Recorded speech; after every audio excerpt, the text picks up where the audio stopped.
ചിന്താപ്രഭാതം. ജീവിതത്തിൽ വിധിയെ മാത്രം ആശ്രയിച്ച് ജീവിക്കുന്നവർ അലസതയുടെ പ്രതീകങ്ങളാണ്. പായ്ക്കപ്പൽ കാറ്റിനെ ആശ്രയിച്ചാണ് സഞ്ചരിക്കുന്നത്. പക്ഷേ കാറ്റിന്റെ ദിശയിലല്ല, മറിച്ച് അത് കെട്ടിയിരിക്കുന്ന പായയുടെ ദിശയിലാണ് നീങ്ങുന്നത്. അതുപോലെ വിജയികൾ വിധിയുടെ ദിശയിലല്ല, മറിച്ച് സാഹചര്യങ്ങളെ വെറുതിലാക്കിക്കൊണ്ട് അവർ വിജയം നേടും. ചിത പോലെയാണ് മനുഷ്യൻ. കത്തുന്നതും കത്തിയാളുന്നതും കാണാൻ ഒരുപാട് പേരുണ്ടാകും. നീറിപ്പുകയുന്നത് കാണാൻ ആരും ഉണ്ടാകില്ല. ശരിയല്ലേ?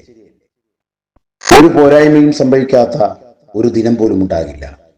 ഒരു നേട്ടവും സംഭവിക്കാതെ ഒരു ദിവസവും കടന്നു പോകില്ല. അവ കണ്ടെത്താനും ഫലപ്രദമായി ഉപയോഗിക്കാനും കഴിയുന്നതിലാണ് കാര്യം. പ്രയാസങ്ങളും പരീക്ഷണങ്ങളും ഇല്ലാത്ത ജീവിതം ആർക്കും ഈ ഭൂമിയിൽ കിട്ടിയിട്ടില്ല. ഈ തിരിച്ചറിവുണ്ടായാൽ മാത്രം മതി ജീവിതത്തിലെ ഓരോ നിമിഷവും കൂടുതൽ ആസ്വദിക്കാൻ. തളർത്താൻ 10 പേര് കാണും, പുച്ഛിക്കാൻ 100 പേര് കാണും. പക്ഷേ ഏത് പ്രതിസന്ധിയിലും സന്തോഷത്തോടെ ജീവിക്കുമെന്ന് നമ്മൾ മാത്രം വിചാരിച്ചാൽ മതി. വിധിയിലല്ല, സ്വന്തം ഇച്ഛാശക്തിയിൽ വിശ്വാസം അർപ്പിച്ച് ജീവിക്കൂ. ഒത്തിരി ഇഷ്ടത്തോടെ ശുഭദിനാശംസകൾ. രചന ബി മാത്യു, അടിമാലി. ശബ്ദം ഇഷ സിൻസിയർ.